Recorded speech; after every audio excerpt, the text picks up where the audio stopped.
Yeah, alright. Welcome back to the channel, guys. Just wanted to talk on something that I've been experiencing or working through lately, and that is learning how to let go. I think that's one of the hardest things that I've been having to do right now, that God is trying to work with me with, and allowing everything to go. Really learning how to open my hands and let whatever He wants from me to be put into them. Trying to make space for the things that He has for me. And that's not an easy task by any means. It's been a struggle, and like most of the things I talk about, these are lifelong pursuits, and this is definitely one of them. One that will continuously come up as new opportunities, new things, new fleshly or random desires come up, and making sure and checking that I'm in line with what God has for me. But the biggest thing I've been learning is, as I'm learning how to let go of my desires, my thoughts of how I think things should be, is having those open hands, figuring out, okay, if I have to let go of these things, what am I supposed to be holding on to? What is the thing that you're opening my hands up for? And that's hope.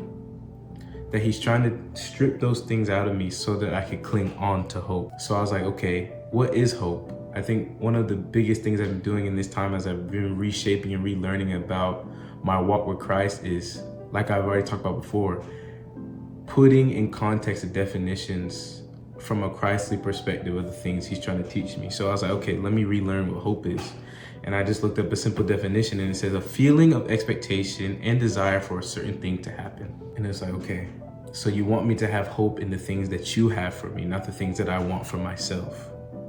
Okay, so as I'm learning, as I'm clinging onto hope, I'm trying to figure out, what am I supposed to do with that hope? As I'm learning how to align myself with the desires that God has for me, to feel those in my heart and cling on to those, where do I need to go? And it led me to faith. That hope is almost like the blueprint, the vision of where you are going to go. But now you have to figure out, now I've had to figure out, how am I going to walk in that hope? How am I going to move forward with that hope? And that's faith. Faith is the literal act of the walking itself, that God can tell you X, Y, and Z of what you're going to do, but if you don't move forward, you just have dreams. It's God gives us those things so we can start building a plan, not by ourselves, but with Him. But we have to start building a plan. It's the idea of if we're in a boat, God is the captain, but we still have to row, right? Faith is that rowing. And it led me to Hebrews 11:1, and it says, faith is the confidence that what we hope for will actually happen. It gives us assurance about the things we cannot see. Confidence. Faith is a confidence that what we hope for, right? So those expectations, those dreams, those are the things we have in our mind as we're moving forward.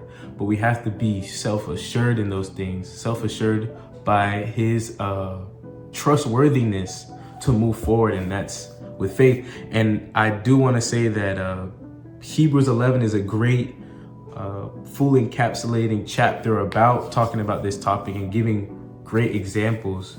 And I would definitely beckon you to go read that and dive into that. But I just wanted to focus on one and talk about faith and hope. And it just led me down this process of, as we cling to hope, we let go of what we want, understand the things God wants for us. We cling to that hope of those desires. We become aligned with Him and those desires that He has for us. And we begin to move in faith, right? We become in line with Him, so we move in faith. And that's the act. The moving in faith is the part where we are trusting His process, trusting Him. And as we move in faith, it makes obedience easier. If we can trust who is leading us and what they said will come to pass if we do certain things, it makes it easier to do everything they tell you to do. If He says take 2 steps to the right, we will be less likely to question, less likely to move too slow, less likely to deviate, when we could just keep moving forward and getting to where we want to go fast. Not necessarily it's about moving fast, but if your heart is more aligned, you can move more smoothly through a path that's already hard enough, right? That life, and God has already told us, is that life is not an easy thing. Being human in this world is not an easy thing, but we make it harder by not being obedient, by not trusting in His hope, not trusting in His leadership. And that comes with faith, right? That faith is a form of surrender, and we are surrendering for what he wants, what his will is for our lives. And the next verse I want to touch on is Hebrews 11:6, and it says, "And it is impossible to please God without faith. Anyone who wants to come to him must believe that God exists and that he rewards those who sincerely seek him." What does that mean?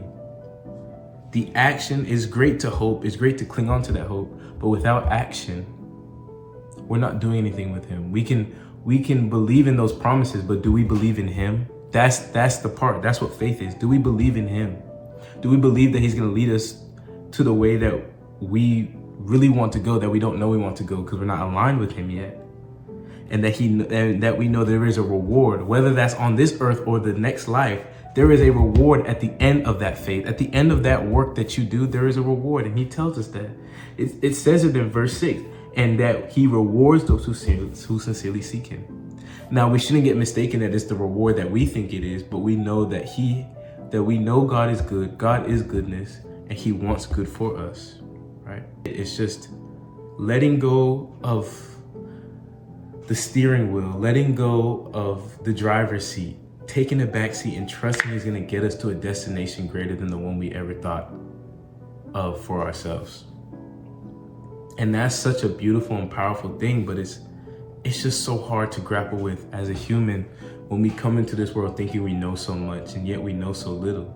And just continuing to break down that subconscious idea that we know so much. That's the continuous work. That faith is that continuous work of breaking down that ego, breaking down that know-it-all attitude, whether it's pronounced or not. And that's where I'm at. I'm in a season of life where I need to really submit myself and surrender myself because I could deviate so easily. That certain things are just taxing on me, that if I don't trust him and his will and what he's trying to teach me and where he's trying to take me, it can destroy me. It can make me turn away, but I can't. And I won't, because I know and I trust his leadership, and I'm learning how to trust it better each and every day. So I just hope that this gives you something to think about and to grapple with, and to continue to move forward in your walk and in your faith and in your clinging to hope, and most importantly, in your obedience with what he wants to do in your life.